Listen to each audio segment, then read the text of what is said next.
With Google Gemini AI model, you can analyze any video, photo, or PDF. I actually used this function in my previous tutorial on how to build viral TikTok videos analyzer. But in that video, I didn't go in details on how to work with Gemini API to upload and analyze videos. And that could be tricky.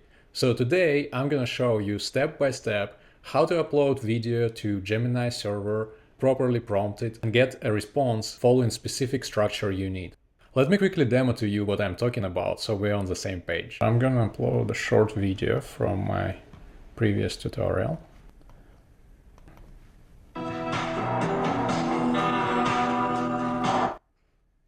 What we get at the end is topic of the video, makeup, and video format close-up. This is based on what I wanted to get from those videos, but you can obviously ask model any questions and it will extract information for you. Before we begin, we're gonna build it step by step, starting from scratch, but I want to give you a high-level idea of what's going on in this flow. We receive a submission, then we have a couple of nodes just to upload a file to Gemini server. And once we upload the file, we can send a request, ask it to extract data or do something else the way we usually work with LLM models. Now let's start building. We're gonna add a trigger, which is going to be n8n form. So once you upload file and submit the form, we're gonna send the file to a server. Form title, upload file, field name, upload file, and most importantly, file type, element type is file. So I'm gonna put a drag and drop file here, press submit, and as an output we are getting this binary data. Great. Next, we're gonna be using HTTP request to send file to Gemini. So you need to go to aistudio.google.com. Make sure that you go to AI Studio and not gemini.google.com. I don't know why they have two products, but they do. It's confusing. The one that we need is Google AI Studio. And if you haven't used it yet, I highly recommend. It's kind of becoming my #1 because it has a crazy good talking window amount, and the quality is great, and it's cheaper than many other models. So I recommend playing with it, but the way it works is you have a prompt window at the bottom and you have some settings on the right. You can pick what model you want to use. Today we're going to work with Gemini 2.0 Flash, but it doesn't really matter because what we're building is pretty universal. You can change it to any model later. Okay, let's upload the file and ask it to describe it. We're going to need this not just as a test, but there is additional value to it, and I will explain it in a moment. It analyzed image and got all the texts from the image correctly. What we're gonna do next is we're gonna take code, and because we already uploaded file, it basically generates this code based on actions that we took. So it has code for uploading file, for analyzing file. It has specific prompts. So you can see that there's image, JPEG that we uploaded, we asked it to describe, and what model responded. So this is a great foundation for us to take some pieces of code and bring it into n8n so we can copy these HTTP requests in our workflow. Let's start building. Of course, it's going to be post because we are sending file to a server, and then we need URL. The first part is here to upload file.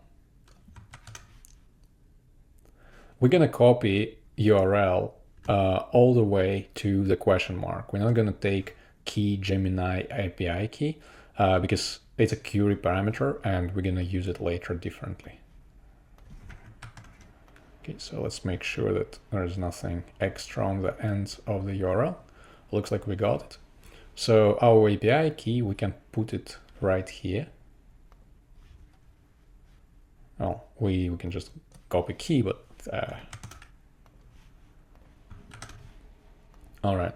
And next we need API key. To get API key, you just need to click Get API Key, and then you're going to be on this page. You click Create API Key, and it will ask you to select a project. If you don't have project yet, you will need to go to console, Google Cloud, go to my console.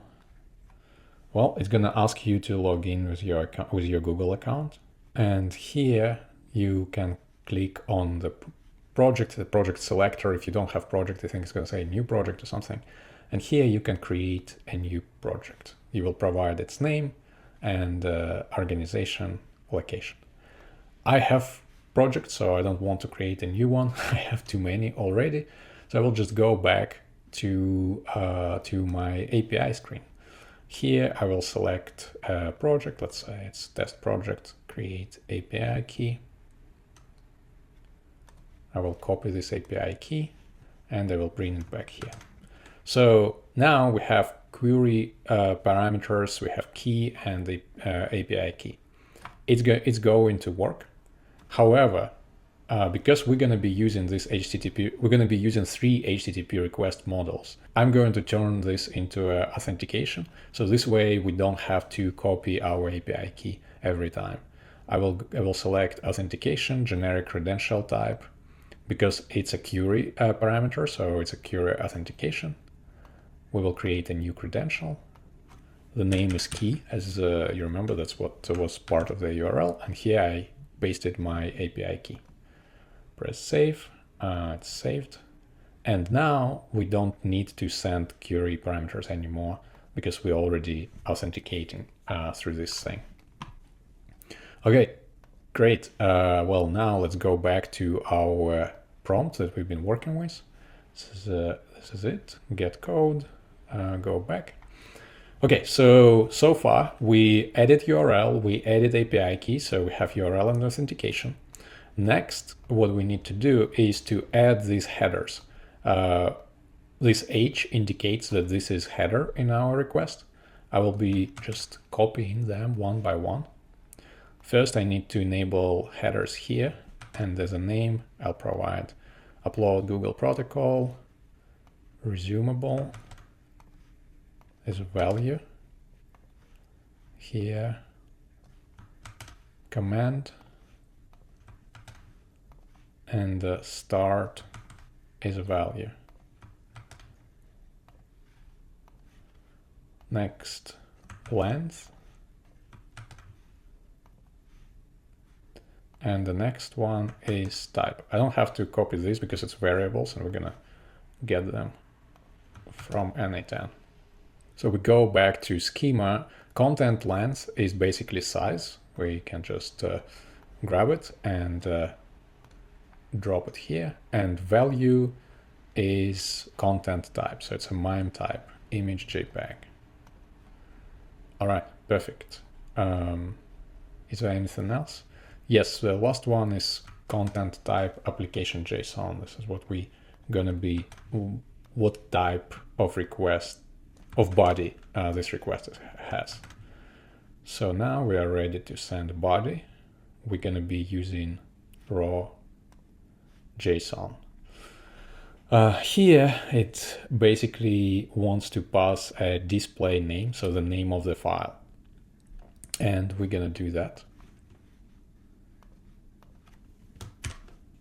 And then we will take a quick pause to talk about what were these steps about and why did we take them. And the display name, well, we're gonna just use file names. I didn't put it in the correct place. Okay, this should work. The last is we want to enable responses and include responses, headers, and statuses. Let's test if it works. Perfect, we received what we want. The status is 200, which means that our request was accepted and we received back all these headers and statuses. That's why it's important not to forget to enable this thing. So what exactly did we do here? Well, we just initiated upload. The thing is that Google recommends to do upload in 2 steps. You can see it here. We have first curl request here with this API where we create a resumable upload and we start it. And resumable upload means that if something happens and it stops uploading, it can continue from that moment where it stopped. And then the second request is basically here, where we take that URL, that unique URL that we generated with the first request, and we start uploading and actually finalizing upload. So we do 2 requests to create an upload. There is another way to do this, and I saw a YouTube video from Ricardo Type how to basically do upload with one. But in that case, I think what you're losing is you can't make it resumable. And also then you have to get creative with the code. Here we're going to be just copying and pasting from Google's example, and I just find it a little bit easier. So now when after we initiated upload, we can actually start uploading. Again, it's going to be post. The URL we're going to use is going to be URL that we just generated. We don't need to authenticate, we're just going to send headers. And going back to this screen, here's the headers that we are sending. First, content length, same thing. We're just going to go back to on form and put size as value, offset.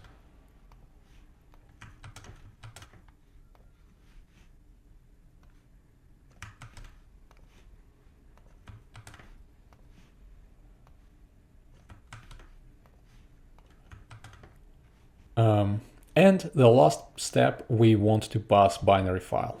So for that, as a body, instead of JSON, we're gonna select a binary file. But the problem that we see here right away is that we don't have binary file. Like, look, the previous node, we had our JSON information and we had binary file next to it. But binary files, they don't really travel well from node to node. And as a result, we lost it. So what we can do is we can create a code block. It should basically return JSON and binary file that we are grabbing from on-form submission node. That was our first step. Let's see. Okay, now we have a binary file here, which is good because now we can add upload file. This is the name of our binary file as an input data field name, and this should work. However, we got another problem. Our URL now is outdated, right? Since we added a node between this node and a previous node, now JSON is referring to a different node. So we have to update it. Okay, perfect. Let's test. Great. So we received a response that it's uploaded, and we also see that the state is active. This is important because we need to manage, we will have to manage states. Well, in this case, we're going to be doing it very, very simple way, but in general, that's something that you want to pay attention to. Well, now what happened, we have our file, we initiated uploading, and we actually uploaded it. We can finally ask Gemini to do something with it. Another post request, and we're gonna go back to our chat window to grab other URL. This URL is with the last curl request. It's right here. I'm gonna copy this part. And then there is a model generate content API and Gemini API. So we don't have to worry about this piece. We already use authentication for that. What we need to do is generate content API and model ID. And between them, it's a column. So again, Gemini has everything in this chat window. We can just grab Gemini 2.0 Flash from here, add it, and then add column and stream generate content. Okay, stream generate content. And then, well, actually, I know what's going to happen. The way stream generate content works is it's going to generate every step, like the way this model thinks, and we will have more steps at what we want to see. What we actually want to see is the last step, the step with a full response. So right away, I'm not going to wait for you to see that output that is kind of weird. Right away, I'm going to update it to, I will remove stream from here. So just generate content. And because they use camel case for the APIs, it's going to be like this. Generate low case G content, capital case C. Okay, so now this should work fine. We just need to add body. Okay, we're going to use raw JSON. And here, we're going to copy this prompt. Okay. The problem with this prompt is that it has things that we don't want. We don't need insert input. We don't need response from the model. We kind of only need this first part of the prompt. But the way I like to work with JSON files, I just go to jsonlint.com, and what it allows me to do, it just validates if JSON is correct or not. And the JSON that we grabbed from them is already not correct. It's probably not formatted properly for our case. There are probably some extra commas. So first, let's remove things that we don't need, and then we can take a look at it. Okay, we keep describe, and then we remove everything between it and generation config. I don't know, it's always painful. I don't see why we would need comma here, because it's usually you have comma when you list items, and I also don't see why we would need comma here. No, we're still missing something. I think we removed one extra.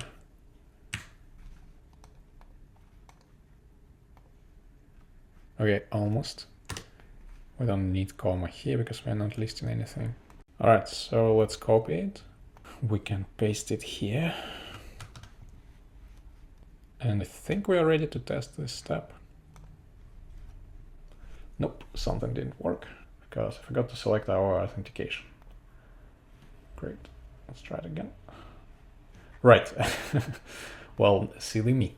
Now we need to actually update our types, right, and URL. So what we're gonna do here is we're gonna replace this image JPEG with our dynamic type from here. I can never drag and drop them properly. And then another one, I think we need URI. So I'll also grab it here. And then I open this full window and move them around. So MIME type goes here and URI goes here. Let's try it again. Third time is a charm. Nice. And here's what we're getting. Here's a description of the image based on the OCR. So basically exactly what we received when we used Gemini. We sent the same prompt, we sent the same image, and we received the same result. Or, as you know, with LLMs, it's similar result. It might not be exactly the same. And let's rename this analyze. Okay, next, I want to show you how it works with videos. As I promised, this should work with any type of file, any image, PDF, or video. So let's see if it actually does. I have this video from my previous tutorial, and I'm just going to try it. And you can see that there is a problem. It didn't work. The reason it didn't work is because once we uploaded it, in the next second, we requested the model to give us answer about this video. But it actually takes time for it to upload and finalize. So we just need to add a little pause. And if we wait for, actually for this short video, even 5 seconds might be all right, but depends on type of videos you are working with, you might actually increase it. Another thing to keep in mind, if you're sending a batch of videos, you might have, or a batch of images, you might have API request limits, and adding pause like this also might help with that. Anyways, let's try it now. Great. So what we have here, here's a description of the makeup tutorial in the video. The video shows a person applying makeup. Perfect. The last thing I want to show you today is how to get a structured output from the model. If you ever used before extract information extractor, n8n node, you know exactly what I'm talking about. This node allows you to specify attributes and get model to analyze your data based on these attributes. But because we're already sending our file and analyzing the model, it feels wasteful to have another request and maybe even another model to do that. Instead, we can tell model what structure do we want it to use when it responds to us. And by the way, you can find more information about it in Google AI Docs. So here they have examples and explain exactly what you are doing and how to do that. But for me, it's way too technical. It's too long. I have a better way to do this, and I will teach you it. We're going to go back to our chat window. It's magical. It really helps. And we're going to turn on the structured output. Here, you can switch between code editor and visual editor. So very simple. We're going to go with visual editor and ask for, let's say, what did I ask in the demo? Video format, I think. And another one is topic. You can select if you want these fields to be required or not. And press save. After that, our code just got updated.